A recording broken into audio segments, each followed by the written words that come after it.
Venture capital is all about finding that one in a million company, right? It's this high stakes search for a needle in a haystack the size of a mountain. For every startup that totally changes the world, there are thousands that just fizzle out. So the big question is, how do investors even start to find that one transformative company? All right, let's dive into this billion-dollar search. And just to give you a sense of the odds we're talking about, the absolute top VC firms, the ones everyone's heard of, they get hundreds of business plans pitched to them every single month. And out of all of that, all those pitches and decks, how many do they actually fund? Well, it can be as low as 0.25%. That's it.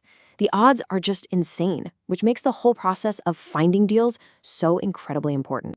And there's a name for that process. It's called deal flow. Honestly, it's the lifeblood of any investment firm. You can think of it like a river of opportunities that's constantly flowing past you. The better your deal flow, the wider and faster that river is, the better your chances are of snagging one of those rare 0.25% companies that goes on to be huge. So, where does this river of deals even come from? Okay, so to figure that out, here's what we're going to do. We'll start with the old school way, the art of finding deals, and see how the best VCs proactively hunt for them. Then we'll jump into the modern world, we'll look at the rise of big data and this wild idea of training an AI to be an investor. And finally, we'll see where those two worlds, art and science, might be headed. For the longest time, venture capital has really been a relationship game. It wasn't about what you could find online, it was all about who you knew. This is what we call the classic art of the deal. And the most important thing to get here is that the really good opportunities, they almost never show up in a cold email. They come from trusted, warm introductions. We're talking referrals from successful founders you've backed before, or maybe from other VC funds you're friendly with, or even from lawyers and accountants who know exactly what you're looking for. It's kind of a closed loop, one that's built on years and years of networking and just building a solid reputation. And this quote right here, it just nails why that network is so critical. See, it's not just about getting your foot in the door. It's about having credibility from day one. Founders want to partner with investors who really get it, people who have deep knowledge of their industry and can offer more than just money. In this world, trust is the real currency, and you can only earn that through experience and real expertise. But here's the thing, this art isn't just about schmoozing and getting lucky. The best firms don't just sit back and wait for deals to fall into their lap. No, they actively go out and build their network.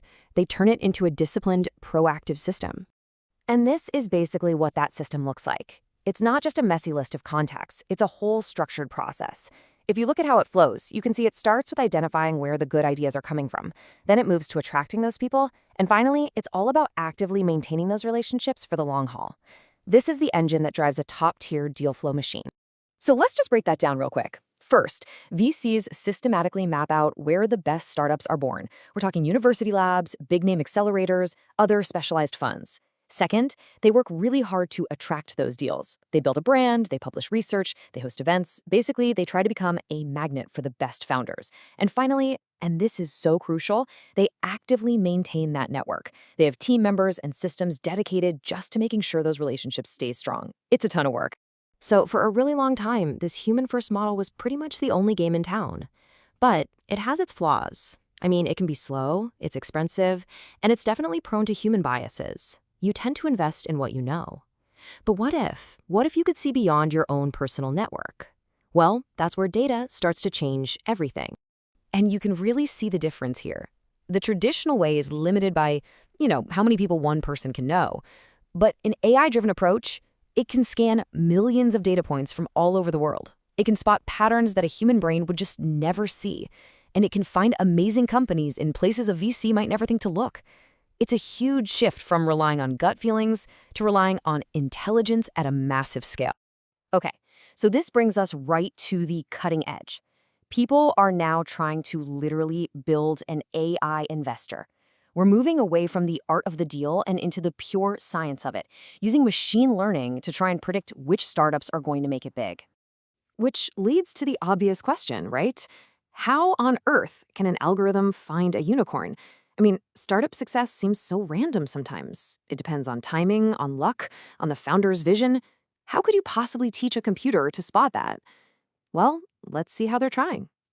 So the AI doesn't see vision, it sees data. That's the key. It tracks dozens and dozens of different signals over time, and it groups them into categories, like the ones you see here. It's looking at things like funding history, team growth, the quality of who's already invested, website traffic, news mentions, all of it. It's building this dynamic, multidimensional picture of a company's real-time momentum. Okay, but does it actually work? This chart gives us a pretty clear answer. The diagonal dotted line there, that represents pure random chance, basically flipping a coin. Anything above that line is better than guessing. The goal is to get that line as close to the top left corner as possible. And as you can see, that red line, which is the AI model, is pushed way up there. It shows the AI is actually really, really good at separating the future winners from everyone else. And this slide right here is the real stunner. Researchers ran a simulation to see what would happen if the AI just picked its own portfolio of companies. The results were pretty shocking. The red line shows the AI's success rate, and those black dots, those represent the actual success rates of some of the most famous, top-tier VC firms in the world. The AI consistently picked a higher percentage of winning companies. So after seeing that, you have to wonder, is the human investor on their way out? Is the art of the deal officially dead? Well, probably not. The future is much more likely to be a powerful blend of both. At the end of the day, this isn't really about robots taking over for VCs. It's about creating a hybrid model. Just imagine, you have an AI that's constantly scanning the entire globe, surfacing the most promising companies based on pure data.